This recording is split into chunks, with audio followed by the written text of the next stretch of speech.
Olá, seja bem-vindo a mais um Universiência, o primeiro programa brasileiro de TV e internet produzido por meio da colaboração entre TVs e instituições públicas de ensino superior nordestinas.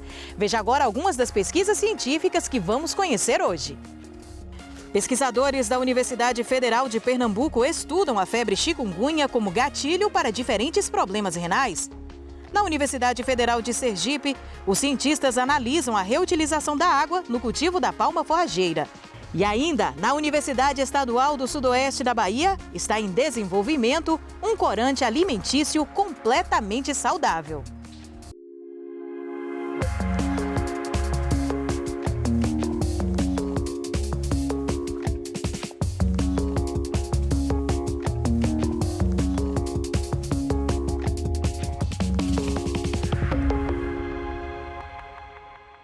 A chikungunya é uma doença viral transmitida por mosquitos, detectada primeiramente durante um surto no sul da Tanzânia, na África, no ano de 1952. Hoje, a chikungunya já foi identificada em mais de 60 países pelo mundo afora. E apesar da letalidade ser considerada baixa pela ciência, a doença deixa algumas sequelas ou ainda pode ser gatilho para outras enfermidades. E uma pesquisa da Universidade Federal de Pernambuco, por exemplo, estuda a febre chikungunya como gatilho para diferentes problemas renais. A ideia da pesquisa febre chikungunya como gatilho para diferentes distúrbios renais surgiu, na verdade, a partir da observação nossa da prática clínica no atendimento do dia a dia dos pacientes da nefrologia e também dos patologistas, da observação de que alguns pacientes que não tinham nenhuma doença prévia e tinham apenas um histórico em comum de chikungunya começaram a desenvolver algumas alterações da função renal. E esses pacientes começaram a ser encaminhados para o ambulatório de nefrologia para avaliação. Também chamou a atenção o fato de que a gente acompanhava já alguns pacientes com doenças renais crônicas diversas e, de repente, quando esses pacientes tinham alguma clínica de arbovirose e algumas clínicas compatíveis com febre chikungunya, começaram a ter alterações, mesmo que transitórias, dos marcadores da função do rim. E isso chamou bastante atenção e foi a partir daí que a gente teve a ideia de começar a estudar se realmente a febre chikungunya teria alguma relação com doenças renais. A febre chikungunya é uma doença viral transmitida através da picada de mosquitos do gênero Aedes, sendo o Aedes aegypti o tipo mais comum nas cidades. A primeira epidemia da doença ocorreu na Tanzânia, leste da África, em 1952. No Brasil, o vírus foi identificado pela primeira vez em 2014. Principais sintomas: febre alta de início rápido, dores intensas nas articulações dos pés e mãos, dedos, tornozelos e pulsos, e ainda dor de cabeça, dores nos músculos e manchas vermelhas na pele. Ainda não há vacina ou medicamentos contra a chikungunya. A melhor forma de prevenção é acabar com o mosquito, mantendo o domicílio sempre limpo, eliminando os possíveis criadouros. Roupas que minimizem a exposição da pele durante o dia, quando os mosquitos são mais ativos, proporcionam alguma proteção. Repelentes e inseticidas também podem ser usados, seguindo as instruções do rótulo. Mosquiteiros podem proteger aqueles que dormem durante o dia, como bebês, pessoas acamadas e trabalhadores noturnos. Esse trabalho começou em 2016, ali durante a epidemia da febre chikungunya, onde alguns pacientes apresentavam desenvolvimento de lesão renal, muitas delas até graves, após o quadro infeccioso. E nós resolvemos, então, relatar esses casos, descrevê-los e estudar os eventuais mecanismos causadores dessas lesões renais. Em paralelo, o grupo de Recife também começou a estudar os pacientes que ficavam com atividade crônica da doença da chikungunya e quais os possíveis efeitos renais nesses pacientes. Então nós resolvemos juntar os dois trabalhos e esse trabalho foi finalizado no ano de 2020 e recentemente foi publicado e recebeu também no ano passado o prêmio da Sociedade Paulista de Nefrologia. No momento que a gente soube que a gente estava estudando ao mesmo tempo o assunto, foi porque eu conversei com o Gil Eanes, que é patologista lá no Maranhão. Por coincidência, soube que ele tinha alguns casos de chikungunya com alteração da função renal, que ele estava analisando as lâminas desse paciente, da biópsia renal. E aí eu conversei com ele para saber se ele estava fazendo a pesquisa do vírus também na lâmina, porque eu teria interesse que ele fizesse dos nossos pacientes também. E aí foi quando ele me disse que ele já tinha alguns pacientes que ele estava avaliando, e foi quando nós resolvemos juntar todos os pacientes e fazer uma análise e um estudo em comum. Todos juntos. Além dos estudos das biópsias que a gente já tinha, eu acrescentei também a análise da fase crônica da chikungunya. Então a gente fez essa parte a mais também para acrescentar como um dado novo à literatura, certo? A gente fez a análise, na verdade, da fase aguda e da fase crônica da chikungunya.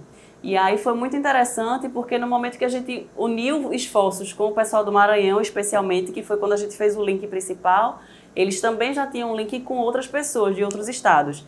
E aí foi muito interessante porque a gente conseguiu acrescentar novos dados à pesquisa também. Não só trazer novos materiais, mas também acrescentar dados, como pesquisa do vírus na biópsia, que até então a gente não conseguiria fazer isso aqui se a gente tivesse feito isso sozinho. Além da importância de saúde coletiva, a realização de trabalhos como esse também são importantes para fortalecer o ambiente de pesquisa nos hospitais federais públicos e que mostram a capacidade de contribuir com o país, com a saúde pública do país, podendo desenvolver trabalhos de excelência e a capacidade de cooperação entre as instituições também, mostrando que essa união de forças realmente faz com que possamos chegar a uma distância maior. Então, essa pesquisa traz como resultado para a gente interessante e para a sociedade e para os médicos generalistas de forma geral o entendimento de que a chikungunya pode trazer alterações da função renal.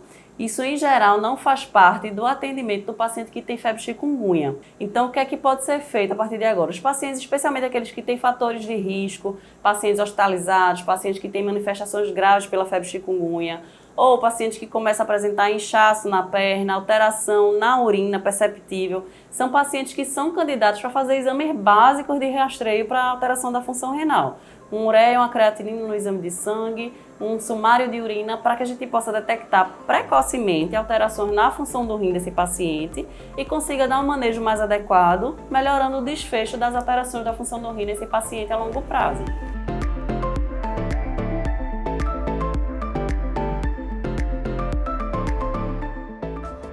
A seguir, os corantes deixam os alimentos e bebidas mais atraentes ao consumo, mas podem trazer prejuízos à saúde. E se esse corante fosse natural e saudável? É o que a gente confere depois do intervalo. O Univerciência volta já já.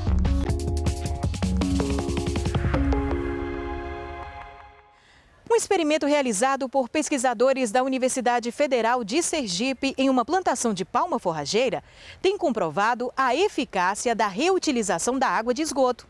A pesquisa é desenvolvida na Estação de Tratamento de Esgoto Sanitário da Companhia de Saneamento Básico de Sergipe, no município de Nossa Senhora das Dores, região do Médio Sertão do estado. Os resultados parciais são considerados promissores diante do padrão de qualidade da água residuária após o tratamento, que poderá ser reutilizada para a irrigação. O projeto Reuso de Água Residuária no Semiárido é um projeto que vem em parceria com o Instituto Nacional do Semiárido, o Ministério do Desenvolvimento Regional, junto com a Universidade Federal de Sergipe, aqui no estado de Sergipe. Ele conta ainda com parcerias, com órgãos estaduais, como a DESO, que é a Companhia de Saneamento do Estado de Sergipe, e com as secretarias de Agricultura, como a Secretaria de Agricultura do município de Nossa Senhora das Dores. Município que a gente escolheu para realizar o estudo em virtude da presença da estação de tratamento de esgoto. Todo o esgoto do município de Nossa Senhora das Dores é direcionado para a estação elevatória. Essa estação elevatória ela tem bombas robustas que recalcam esse efluente até a ET, a estação de tratamento de esgoto. Na ET, ela passa pelo processo do gradeamento, que é um tratamento primário, retendo sólidos grosseiros, posteriormente retendo a areia e direcionando ao DAFA, que é o digestor anaeróbio de fluxo ascendente. O efluente aqui sai do DAFA, na saída do DAFA ele vem diretamente para a lagoa de estabilização, posteriormente filtro Depois do filtro, vai para a cloração, onde é inserido o cloro para eliminar os patógenos, no caso, os coliformes fecais. Então, nesse projeto, a ideia é utilizar a água residuária tratada na irrigação. Essa água inicialmente seria devolvida à natureza, então nós captamos parte dela para destinar à produção de palma, à produção agrícola. Essa água tem um uso programado e destinado à palma. Um dos principais problemas no semiárido é essa disponibilidade hídrica. A gente não tem, vamos dizer assim, falta de recurso, mas esse recurso é um recurso limitado, e a gente precisa estar usando de forma eficiente. Então, com a estação de tratamento, a gente tem essa possibilidade. A gente cultiva aqui 3 variedades de palma. A orelha de elefante mexicana, a baiana, que o pessoal também conhece como Ipa sertânea, e a miúda. A miúda é um pouco mais conhecida porque é um pouco mais cultivada no estado, mas a orelha de elefante e a baiana são um pouco cultivadas. A palma é uma cultura muito importante para garantir a seguridade na alimentação, tanto animal quanto humana. Ela já é implantada em toda a região semiárida, então suplementar essa produção com a irrigação seria um dos objetivos, destinar essa água para poder melhorar então essa produção. Como por exemplo a baiana, a gente já está vendo alguma resposta dela a esse calor iminente que veio surgir depois do final das chuvas. Também a questão da irrigação, a gente tem uma parcela que está sendo irrigada com esgoto e outra que não está sendo irrigada. E com isso a gente vê a resposta da irrigação para a palma. E a questão de adubação.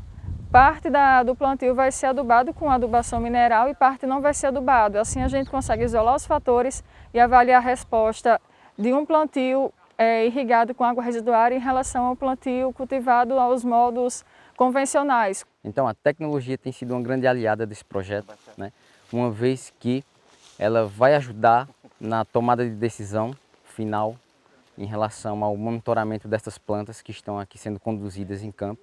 Utilizaremos aqui veículos aéreos não tripulados, como o drone, que vai nos ajudar no monitoramento, no desenvolvimento da cultura e verificar como está o estado hídrico dessas plantas, que estão sendo submetidas ao uso dessa água residuária. Com essa irrigação, com essa água residuária, a gente vai conseguir reduzir o ciclo produtivo dela, que geralmente dura em torno de 24 meses. Vamos reduzir para 18 ou 12 meses, a depender do tratamento que está sendo utilizado. E toda essa produção ela vai ser convertida em forragem, para alimentação do gado, leiteiro, do pequeno ruminante, mas também ela pode beneficiar produtores com a doação de mudas e replicar áreas para continuar com esse incentivo à utilização da palma forrageira, além das leguminosas que fazem parte do consórcio, que é a gliricídia e a leucena, que é um aporte nitrogenado muito interessante dentro da dieta desses animais. Para nós é de grande importância. Primeiro vai para o meio ambiente, que está tratando o esgoto, que está aí a céu aberto, que antes não era tratado, E vai ter o reuso dessa água para alimentação, para irrigação e alimentação de animais, que vai ajudar principalmente aos pequenos produtores, na sua composição da sua alimentação para os seus animais. A gente pretende expandir um pouco a nossa área, como tem área disponível aqui na estação de tratamento de esgoto, a gente pretende plantar o milho e avaliar tanto a produtividade como a resposta do milho à irrigação com água residuária tratada. Esse reuso da água vai ter um efeito ambiental, a gente vai estar garantindo aí uma melhor qualidade para os nossos mananciais, com a água residuária tratada. Além de estar aumentando a disponibilidade hídrica, a gente vai estar também produzindo a forragem que vai ser usada para a produção de animais, animais domésticos para a produção de leite, produção de carne, que é o grande potencial agrícola da nossa região, da região semiárida aqui. Quando a gente compra uma bebida com sabor de uva, por exemplo, a gente observa que ela vem com uma coloração que se aproxima do fruto. O processo geralmente é feito de forma artificial, com a utilização de corantes industrializados. Mas o processo químico pode trazer malefícios à saúde, como o surgimento de alergias e até o câncer a longo prazo. Mas a possibilidade de uma substituição saudável vem de uma pesquisa com a participação de cientistas da Universidade Estadual do Sudoeste da Bahia. Eles estão desenvolvendo um corante natural extraído dos frutos da murta. Você já ouviu falar dessa planta? A murta é uma fruta que ela é encontrada no Nordeste brasileiro, muito comum lá, e que o pessoal já utiliza para a produção de sucos, de licores, geleias, em vários produtos no cotidiano das pessoas da região. Só que ela é subexplorada, ela não é utilizada na indústria. Então, o pessoal do IFE, do Rio Grande do Norte, juntamente com o pessoal da Federal de Campo Grande, eles já tinham alguns projetos desenvolvidos com a Agrodóia, que é uma cooperativa de famílias de produtores rurais do estado de Pernambuco.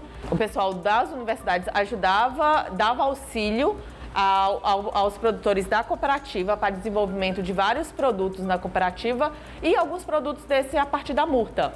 Ao desenvolver sucos e alguns produtos da murta, eles viram que ela tinha um pigmento muito forte, ela tinha um alto poder corante. Daí surgiu a ideia de extrair esse corante e patentear o processo de extração, o corante e o processo de extração do corante. Murta é essa planta aqui, essa espécie, né, Eugenia gracillima kirchkii, e fundamental unir o conhecimento popular com o conhecimento científico da universidade, e essa parceria, essa cooperação, ela foi fundamental para que nós pudéssemos fazer então o desenvolvimento de um novo produto, um produto que pode ser acessado pelo mercado, pode gerar trabalho e renda para as famílias agricultoras. E essa relação universidade e associação, cooperação, através da Agrodóia, ela é fundamental. Foi muito importante para nós que também estamos estudando enquanto comunidade, enquanto valorização do conhecimento popular e tradicional da agricultura familiar. E esperamos que esse trabalho tenha outros momentos, possa gerar outros frutos. O potencial da murta foi percebido ainda quando eu estava vinculado ao IFRN, durante o processamento de bebidas alcoólicas, junto ao professor Emanuel Oliveira. Pouco tempo depois, quando eu já estava vinculado ao UFCG, foram dados os primeiros passos para a aprovação da pesquisa de extração dos corantes naturais da murta, junto às professoras Mônica Tejo e Mônica Corrêa. Também foram obtidas as autorizações legais. O firmamento das parcerias com todas as instituições envolvidas foi muito importante para a viabilização da pesquisa, principalmente em relação às etapas preliminares dos testes de extração e verificação desse potencial dos corantes da murta. Tem várias pesquisas, vários estudos que mostram que corantes artificiais eles provocam várias doenças. Tem ação alergênica, ele pode provocar câncer, problemas intestinais, respiratórios, e tem alguns estudos que mostram que também pode provocar déficit de atenção e hiperatividade em crianças. Ao contrário dos corantes artificiais, os corantes naturais, eles não têm tanta incidência de malefícios à saúde. Alguns corantes podem provocar algumas alergias, só que são menos propícios a isso. O carmim, que é extraído da cochonilha, que é um besourinho, ele provoca alergia em algumas pessoas, mas isso é muito, muito raro. Agora, já os corantes naturais, além de não ter esses problemas, esses malefícios para a saúde, eles têm propriedades bioativas. O que são essas propriedades bioativas? São benefícios adicionais que podem trazer para a saúde. Eles têm ação antioxidante, tem estudos que mostram que ele tem ação na prevenção de doenças como câncer, diabetes, doenças cardiovasculares. Eles não servem como remédio, mas eles trazem benefícios adicionais para a saúde. Eles ajudam na prevenção de doença e ajudam também no bem-estar. Eles têm alto poder antioxidante também. A gente acabou de desenvolver o processo da extração e fez o depósito de patente do corante e desse processo de extração. E agora é começar novas pesquisas para ir testando a adição dele em alimentos ou na indústria farmacêutica, na indústria têxtil. ele tem esse potencial, mas agora é uma nova etapa e novos estudos precisam ser feitos agora. A seguir, que tal contribuir com uma pesquisa para mostrar o quanto a nossa fauna é diversa e ainda desconhecida? Quer saber como? É depois do intervalo. O Univesciência volta já já.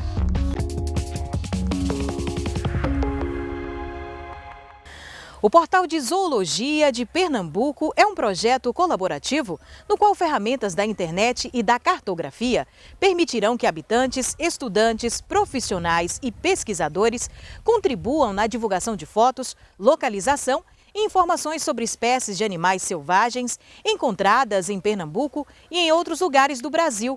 O objetivo principal desse portal é mostrar o quanto a nossa fauna é diversa e ainda desconhecida. Vamos conhecer agora um pouco sobre esse projeto?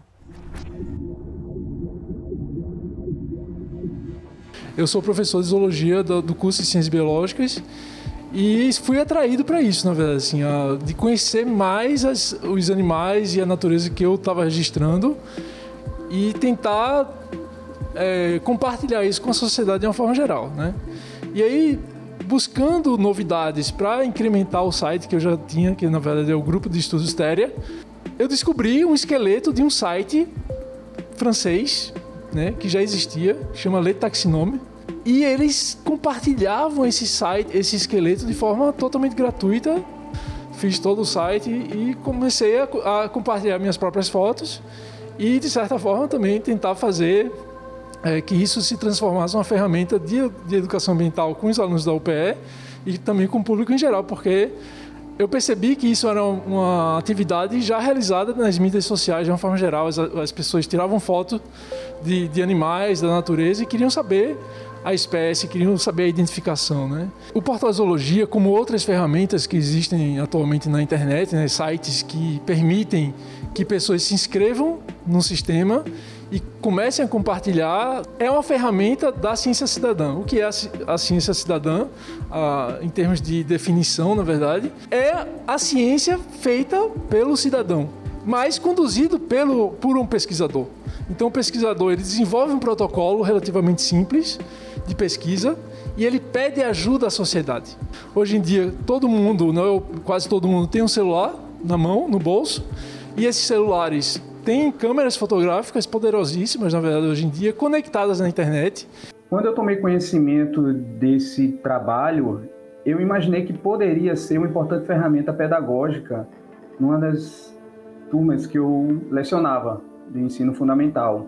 Foi uma experiência nova e enriquecedora para eles, porque eles estão acostumados a pesquisar fontes na internet, que a maioria, alguns são restritos a sites internacionais, e temos a oportunidade de usar um que é exclusivamente nacional, regional, que no portal de zoologia eles encontram uma fonte enriquecedora que eles, inclusive, não têm nem nos seus próprios livros. Eu usei como uma atividade para nota em dupla, eles eram agrupados em duplas, em cada dupla de alunos num computador. Depois que eu recolhia esses trabalhos desses alunos, eu chamava eles para discutir essas informações que eles anotaram, eles tomaram notas, e começava a compartilhar e complementar essas informações com base no que eles registraram. Por exemplo, as espécies que eles anotavam algumas características, eu poderia reforçar ainda mais a discussão, chamando a atenção para a importância ecológica, como dispersores de sementes, polinizadores e tudo mais. Uma vez que a pessoa o usuário entra no sistema e posta sua foto, ele é convidado a dar um título. E o que é interessante é que a pessoa não é obrigado a conhecer o nome da espécie, o nome científico. Mas normalmente ele já carrega uma bagagem cultural e de conhecimento natural que é capaz de ele dar um nome popular para aquela espécie. Mas o que é muito importante no site é que ele é geolocalizado. Então as fotos, o usuário ele é convidado a indicar a localização geográfica onde foi feito o registro. Então, na verdade, é muito interessante como ferramenta de coleta de dados ecológicos e de ocorrência das espécies, porque a gente precisa, em ecologia, de 3 informações: da data de coleta, da identidade do animal e da localização. E aí, obviamente, o usuário ele não precisa conhecer o nome da espécie, porque a ideia é que a gente, enquanto universidade, enquanto academia, procure a identificação correta daquele indivíduo. E aí, a partir desse momento que a gente colhe essas informações, no futuro, isso vai criar um arcabouço, quer dizer, um banco de dados muito importante de distribuição das espécies e, quiçá, de novas ocorrências de espécies que não seriam registradas facilmente por uma equipe pequena de pesquisa.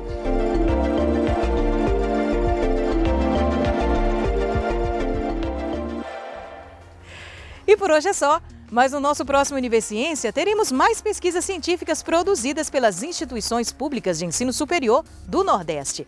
E você já sabe, se tem alguma dúvida ou sugestão, envia para o nosso e-mail univerciência@uesb.edu.br que a gente explica por aqui. Tchau, tchau e até o próximo programa.